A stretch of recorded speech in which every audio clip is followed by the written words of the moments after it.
नमस्कार, मेरा नाम सत्येंद्र राय है और आप देख रहे हैं सारण सवेरा। अभी हमारी मौजूदगी परसा क्षेत्र में करिश्मा राय जी के आवास पे है और ये आरजेडी की प्रत्याशी हैं जो इस बार चुनावी मैदान में है। मैम, स्वागत है आपका हमारे चैनल में।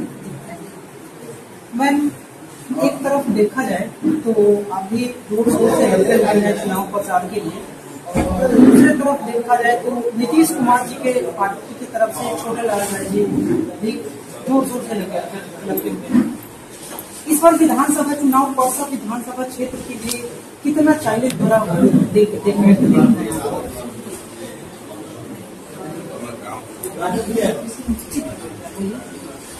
मुझे कोई चुनौती नहीं दिख रही, इसलिए नहीं दिख रही है कि जिस इंसान में न नीति है न नियत है वो क्या चुनाव लड़ेगा। जिस इंसान को पता ही नहीं है कि राजनीति क्या होती है, जो राज्य के लिए नीति बनाई जाए उसे राजनीति कहते हैं। जिस इंसान का काम ही है बस यही कहना, चाचा भतीजी परिवार तुम क्या किए हो, तुम 15 साल से विधायक हो, तुम्हारी क्या उपलब्धि है, तुम ये बताओ। क्योंकि उसको पता ही नहीं है कि राजनीति क्या होती है, उसकी कोई उपलब्धि नहीं है। उसको पता है जनता की का एक तरफा रुख है राष्ट्रीय जनता दल की तरफ, हमारे नेता आदरणीय तेजस्वी प्रसाद यादव जी की तरफ, क्योंकि तेजस्वी जी नौकरी की बात कर रहे हैं, महिलाओं के सम्मान की बात कर रहे हैं। तो जिस इंसान की न नीति है न नियत है, हमारा परसा विधानसभा भ्रष्टाचार दलाली कमीशन खोरी के सिवाय यहाँ पे और कुछ भी व्याप्त नहीं है। 3 चीज व्याप्त है। वैसे तो परसा विधानसभा की पिछले 15 साल में बहुत ज्यादा दुर्दशा हुई है, लेकिन सबसे ज्यादा ऊपर है सर्वोपरि भ्रष्टाचार दलाली कमीशन खोरी मठ चोर, जो जिसमें हमारी आस्था है कि कौन है मठ चोर पूरी जनता को पता है, सबको पता है। तुम्हारी उपलब्धि क्या, तुमको एमएलए नेता विधायक इसलिए नहीं बनाया गया है कि तुम फालतू की बातें करो। तुम अपनी उपलब्धि की क्यों नहीं बात करते हो? तुम कहते हो कि पुल बन गया, पुल से जिंदगी चल जाएगी गरीब जनता की। पुल बनाना तुम्हारा काम है, कि तुम कुछ एहसान नहीं किए। पुल के अलावा बताओ क्यों नहीं हमारा स्वास्थ्य सेवा दुरुस्त है, क्यों नहीं हमारे अस्पतालों में डॉक्टर्स है, मेडिसिन क्यों नहीं है। आप रात में कभी मेरी बातों का अगर आप चेक करना चाहते क्रॉस चेक, आप रात में चले जाइए, अगर आपको इमरजेंसी ड्यूटी एक डॉक्टर एक नर्स मिल जाए तो फिर क्या चलेगा। ब्लड प्रेशर की दवा के नाते ये हम अपना निजी अनुभव बताए, कितने पेशेंट्स आए कि हमारा बहुत हाई बीपी भाई देखी तो जरा दवाई की ठीक बात, उनको मल्टीविटामिन दिया जा रहा है। मोदी जी बड़ी बड़ी बातें बनाते हैं और हवाई।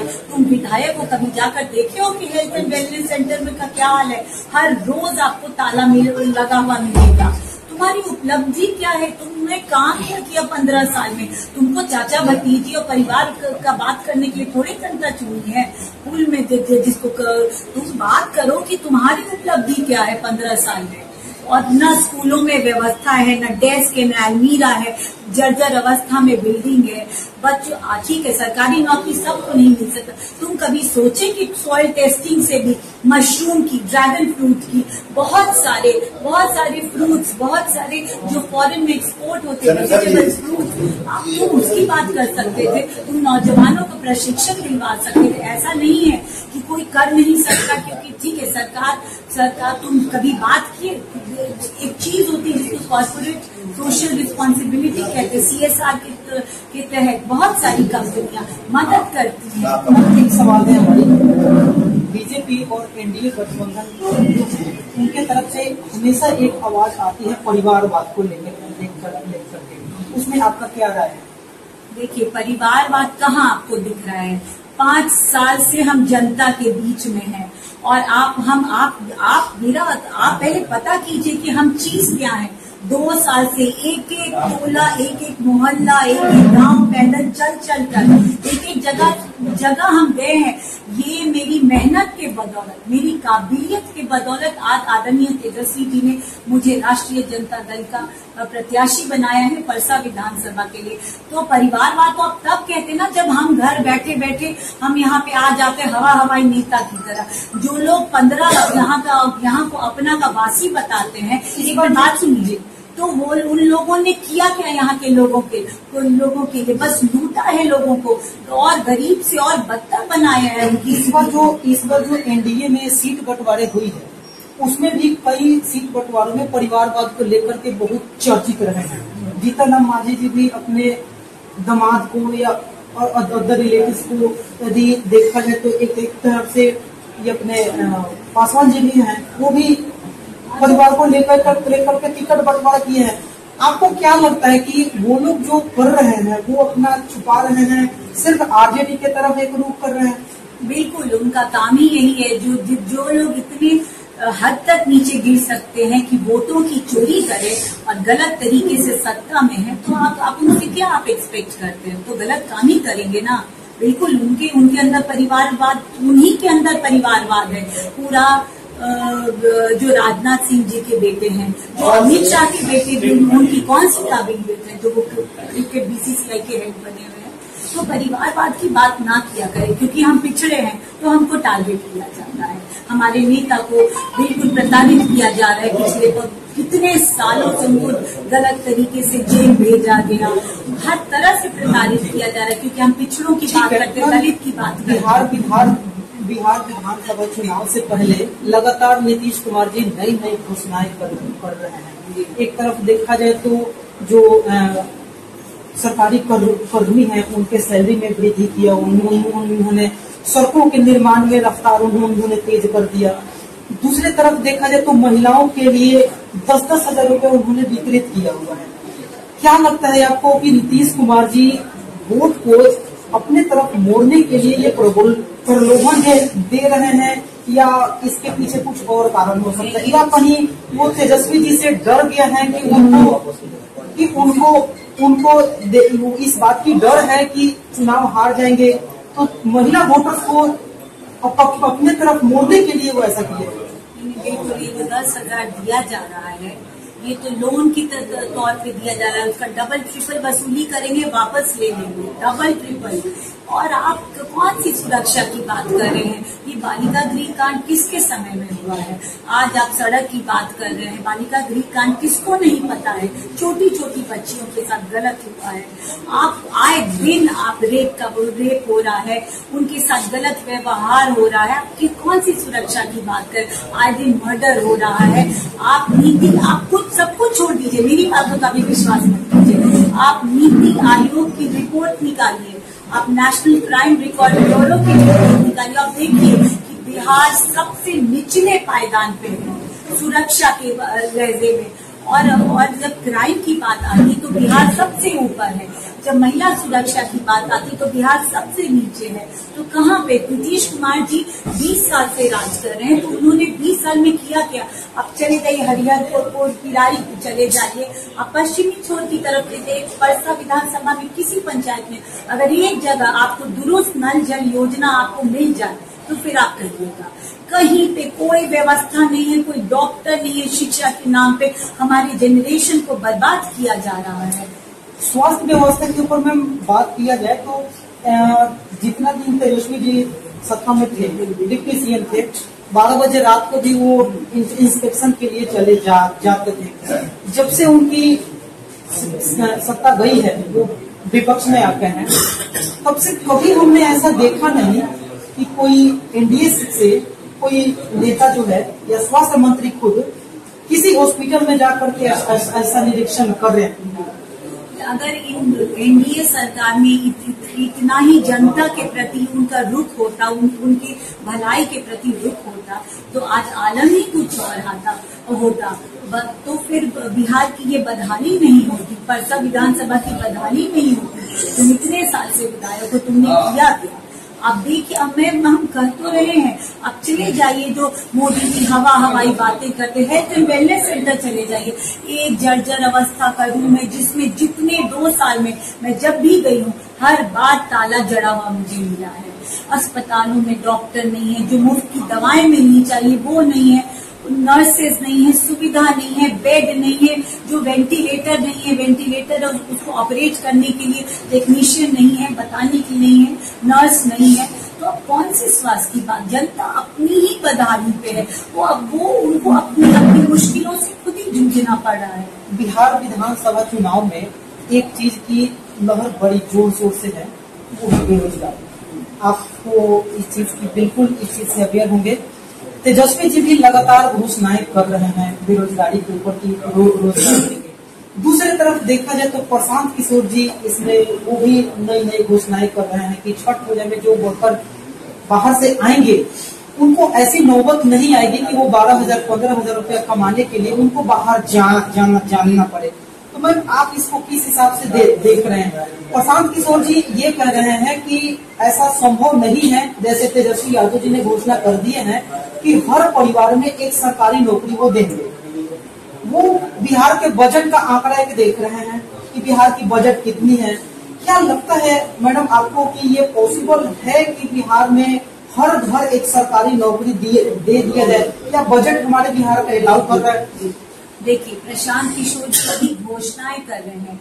हमारे आदरणीय नेता श्री तेजस्वी प्रसाद यादव जी ने इसे जमीन पे सत्यापित करके दिखाया है। अपने 17 महीने के कार्यकाल में उन्होंने 5 लाख नौकरियां दी और स्वास्थ्य सेवाएं बहाल की। लेकिन इसके लिए हम क्रेडिट नीतीश कुमार जी ने अब क्रेडिट लेने को तो कोई भी ले सकता है, लेकिन जनता को पता है ना कि सच्चाई है। नीतीश कुमार जी तो 20 साल से सत्ता में है, तो क्यों तेजस्वी यादव जी के उप मुख्यमंत्री बनते ही उनके कारण ही ये हमें रोजगार 5 लाख मिला है।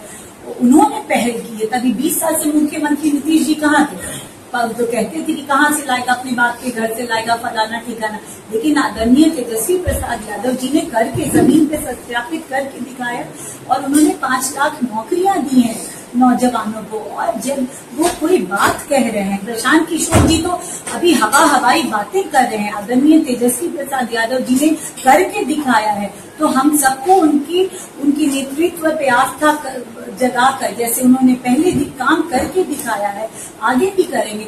अगर वो कुछ बोल रहे हैं कि हर घर में एक सरकारी नौकरी मिलेगी, तो फिर कुछ तथ्य, कुछ फैक्ट बेस्ड चीजें हैं। उन्होंने खुद लाइव आकर वीडियो में बताया है कि उन्होंने एक्सपर्ट से बातचीत की है, उन्होंने बजट देखा है, उसके बाद उन्होंने ये योजना बताई है। इतने वो अनुभवी नेता है, आदरणीय लालू प्रसाद यादव जी के बेटे हैं, उन्होंने काम करके दिखाया है। तो आम जनता को विश्वास करना पड़ेगा कि पहले अगर बेटा 17 महीने में इतना किया तो आगे भी चलकर वो करेंगे। ठीक है मैम, अभी 2-3 दिन पहले आदरणीय गृह मंत्री श्री अमित शाह जी करैया विधानसभा क्षेत्र में आए थे चुनाव में रैली करने। बिहार में रोजगार को लेकर के उन्होंने एक बड़ी बात कही है। वो कह रहे हैं कि बिहार में इंडस्ट्रीज नहीं लगाया जा सकता। उसका कारण उन्होंने दिया है कि बिहार में भूमि की कमी है। क्या मैडम लगता है आपको कि बिहार में अपने भूमि की कमी है, इंडस्ट्रीज नहीं लगाई जा सकती?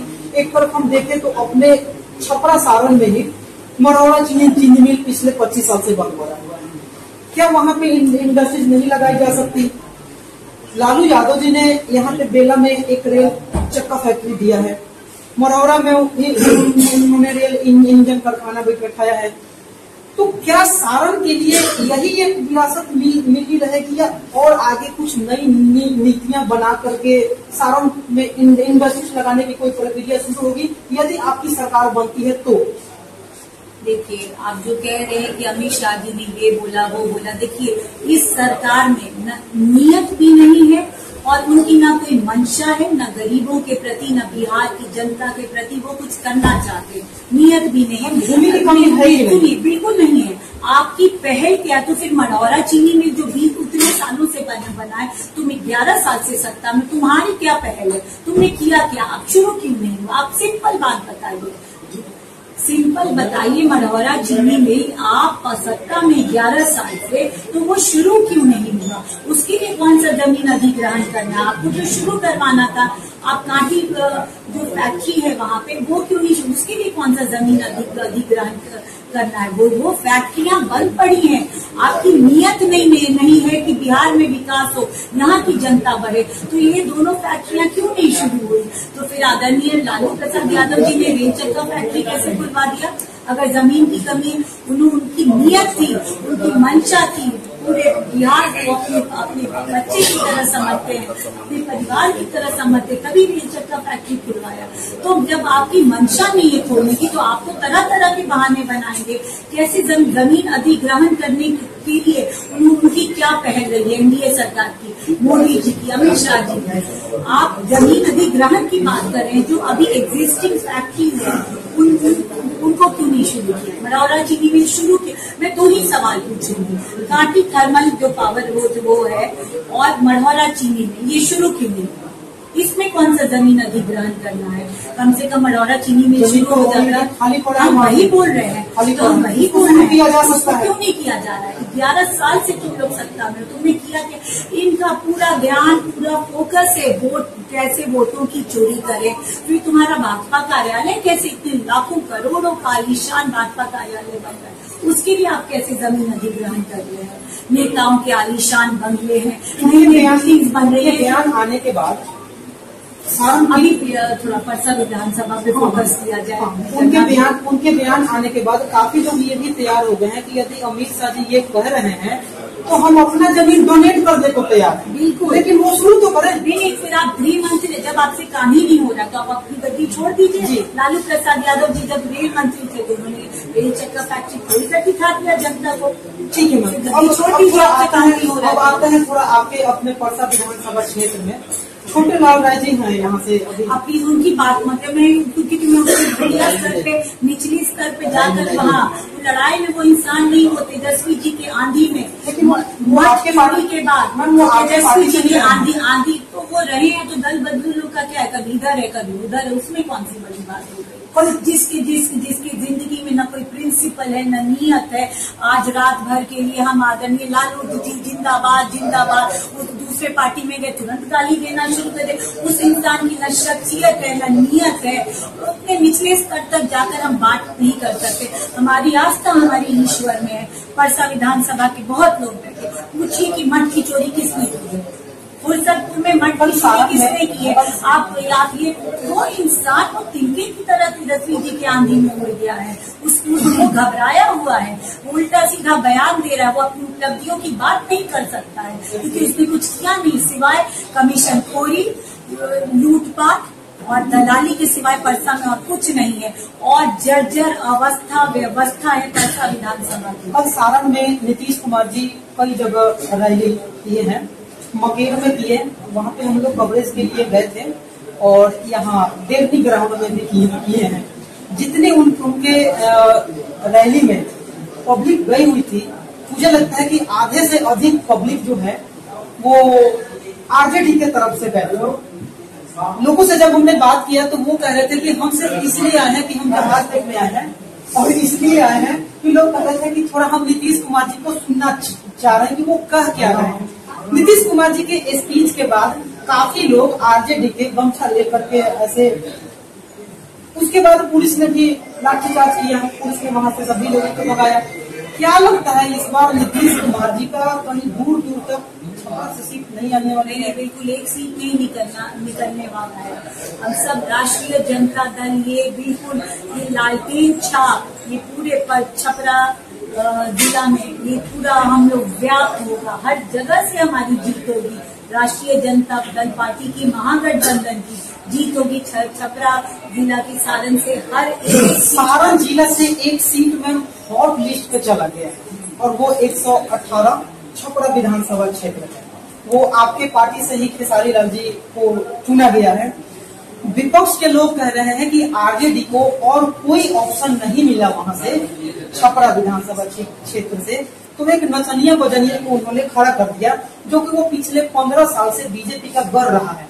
क्या लगता है आपको कि इस बार खेसारी जी 15 साल की जो एक रिकॉर्ड रही है बीजेपी का, उसको तोड़ पाएंगे? देखिए, ये बहुत ही निचले स्तर की भाषा, किसी की कला का सम्मान नहीं कर रहे। इसके लिए खेसारी जी जवाब दे चुके हैं, लेकिन इसमें आपका क्या है? ये मेरा पर्सनल ओपिनियन, ये किसी की कला का आप सम्मान नहीं कर सकते तो आपकी मानसिकता इसे झलकती है। वो अच्छा गाते हैं, वो कलाकार है, हम सबको, वो हमारी आन बान शान है बिहार की, तो हम सबको उनका सम्मान करना चाहिए उनके कला का। क्रिमिनल नहीं है ना, अनंत सिंह तो नहीं है वो, तो फिर क्रिमिनल नहीं है। और जब वो रंगदारी नहीं कर रहे हैं, वो लोगों का मर्डर नहीं कर रहे, पिस्तौलबाजी नहीं कर रहे, तो कला का सम्मान करना चाहिए। आखिर जहाँ आज वो है अपनी मेहनत के बल पे है, ये तो जनता को डिसाइड करना है। लास्ट सवाल लेंगे मैम, बिहार में इस बार यदि तेजस्वी यादव जी मुख्यमंत्री बन जा रहे हैं 14 तारीख के रिजल्ट के बाद, उन्होंने उनकी क्या मैनिफेस्टो है वो जनता के सामने वो रख चुके हैं। परसा विधानसभा क्षेत्र से आप निकल रही है 14 तारीख को रिजल्ट में, तो अगले 5 साल के लिए परसा विधानसभा क्षेत्र के लिए आपका क्या विजन है, क्या मैनिफेस्टो है आपका परसा विधानसभा क्षेत्र के लिए? सबसे पहले तो स्वास्थ्य मेरी प्राथमिकता होगी, क्योंकि हर एक इंसान का जीवन बहुमूल्य है। हमारे भाइयों को तो किसी को भी आज भी सांप काटने पे बोला जाता है, मुजफ्फरपुर जाओ, हाजीपुर जाओ, पटना में किसी भी गरीब को इमरजेंसी की जरूरत पड़ती, ना एम्बुलेंस है ना कोई सुविधा है, तो ये सब बंद होगा। मैं सुनिश्चित करूंगी कि इमरजेंसी दवाइयाँ, डॉक्टर हो रात में, उनके लिए सुविधाएं हो। आप फॉरेन चले जाइए, वहाँ पे पेशेंट का हार्ट बीट बंद हो जाता है, फिर भी उनको रिवाइव करके, जो यहाँ पे मृत घोषित करते वहाँ पे रिवाइव करके उनको जिंदा किया जाता है। मेरी वही कोशिश होगी कि कितना भी गंभीर हालत हो, लेकिन आपको स्वास्थ्य सुविधा मिले। शिक्षा की बात हो यहाँ पे, जैसे जो जर्जर अवस्था में जो बिल्डिंग है, बैठने के लिए बच्चों के लिए बेंच सही नहीं, अलमारी नहीं है, गुणवत्तापूर्ण शिक्षा नहीं है, तो मेरा ध्यान होगा, मेरी कोशिश होगी कि आज के जमाने में हर बच्चे को अगर कम्पीट करना है बाहर की दुनिया से, तो उन्हें अंग्रेजी और कंप्यूटर आना चाहिए। तो ये मेरी प्राथमिकता होगी। और मैं निजी तौर पे, विधायक के तौर पे बहुत मैं बात करूंगी कंपनी से, बड़ी बड़ी टाटा है, अंबानी है, कि हम मेरे परसा विधानसभा में आकर वो कुछ मदद करें यहाँ के बच्चों की शिक्षा में। फिर हो गया रोजगार, ठीक है, सरकारी नौकरी तुरंत नहीं मिल सकता है। आदरणीय तेजस्वी यादव जी ने कहा है कि हर परिवार में एक सरकारी नौकरी मिलेगी, तो यहाँ रोजगार की भी बात हो रही। हरदिया चवर में जल निकासी का है, अन्याय चवर में जल निकासी कर मैं गई थी, तो किसान द्रवित हैं, परेशान है। मुझे समझ में नहीं आता, जो कमीशन खोरी और दलाली में जो नेता सब व्याप्त है, तुमने किया क्या 15 साल में? आज ये इतनी बदहाली है क्यों? तुम किए क्या हो? तुम किए क्या? कैसे जनता इतनी त्रस्त है, कैसे जनता इतनी परेशान है? तुमने कोई व्यवस्था नहीं की है। जनता एक चीज से और त्रस्त है, बालू को लेकर। नीतीश कुमार जी ने बालू को बंद कर रखा है, इससे जनता बहुत परेशान है। एक तरफ किसानों की यदि बात करें तो यूरिया खाद की स्थिति आप देख करें, क्या इस बार किसान आपके सरकार आने के बाद ये एक्सपेक्ट कर सकते हैं कि यूरिया की स्थिति में बिल्कुल आदरणीय तेजस्वी प्रसाद यादव जी ने वादा किया है कि किसानों की बदहाली को दूर करें, उनकी परेशानियों को दूर करेंगे। तो उनका बेटा तेजस्वी प्रसाद यादव हर हाल में, हर तरह से तैयार है, और बाकी मैं भी तैयार हूँ। अगर मुझे मौका मिलता है मुझे नेतृत्व करने का, तो मैं आदरणीय तेजस्वी प्रसाद यादव जी, आदरणीय लालू जी के दिखाए हुए रास्ते पे चलूंगी, अपने दादाजी स्वर्गीय दारोगा प्रसाद राय जी के। यदि परसा विधानसभा क्षेत्र से करिश्मा जी विधायिका बन जाती है, जनता की आवाज को कैसे सुन लेगी, और जनता के जो प्रॉब्लम्स होंगे वो किस हिसाब से सुनेंगे? नहीं, बिल्कुल हमेशा मेरा 1-to-1 कांटेक्ट रहेगा। मैं खुद जाऊंगी, कोई मेरे और जनता के बीच में नहीं रहेगा। आपका पता कर लीजिए पिछले 5 सालों में मेरा कार्य क्या है। हर किसी से मैं पर्सनल बेसिस पे मिलती हूँ, ना गाड़ी। अब तो चलिए पैर फ्रैक्चर है तो मैं नहीं चल सकती, लेकिन जब चल सकती थी तो एक एक दरवाजे पे, एक एक टोले, एक एक मोहल्ले पे मैं पैदल चल कर गई हूँ। तो यहाँ कांटेक्ट है, कांटेक्ट जो होना था, बात होना था, वो हो चुका ऑलरेडी। मुझे पता है कि यहाँ की जनता के बीच में समस्या क्या, और आगे भी ये व्यवस्था चलती रहेगी। और ऐसा नहीं है कि विधायक बन गए तो कुछ मेरे में बदलाव आ जाएगा, ऐसा कुछ नहीं है जो मैं नया देखूंगी। बस मेरी भी यही सहूलियत रहेगी कि जनता के लिए जब मैं लड़ाई करूंगी, उनके लिए कुछ करना चाहूंगी, तो मेरे पास पावर होगा। अभी तो मैं डॉक्टर बनकर लोगों को विनती कर रही हूँ, जब विधायक बनूंगी तो लोग अधिकारी मेरी बात सुनेंगे, मेरी लड़ाई सुनेंगे। अभी कुछ करवाने चाहिए तो किसी को बोलिए, करेंगे, हाँ डॉक्टर साहब ये विधायक के रूप में मेरा वर्ष भी होगा, हक भी होगा कि अपनी जनता का। ठीक है मैम। 6 तारीख को चुनाव है, 6 तारीख को चुनाव है, आप पब्लिक से क्या अपील करना चाहेंगे अपने पार्टी के लिए? जी, मैं अपनी पार्टी के लिए अपील करना चाहूंगी। 6 तारीख को महापर्व है, आप सभी स्पेशली महिलाएं आप निकल कर आदरणीय तेजस्वी प्रसाद यादव जी के सपनों का बिहार बनाने में आप हमारी मदद करें, महागठबंधन सरकार बनाने में आप मदद करें और आप सरकार को बदलें, तभी बिहार के लोगों का कुछ भला हो सकता है। मैं यही कहूँगी। चलिए, बहुत बहुत धन्यवाद। मैं आपसे जितना भी क्वेश्चन किया कि आपने बखूबी उसका बहुत विस्तार से आपने जवाब दिया और बहुत बहुत थैंक यू सो मच।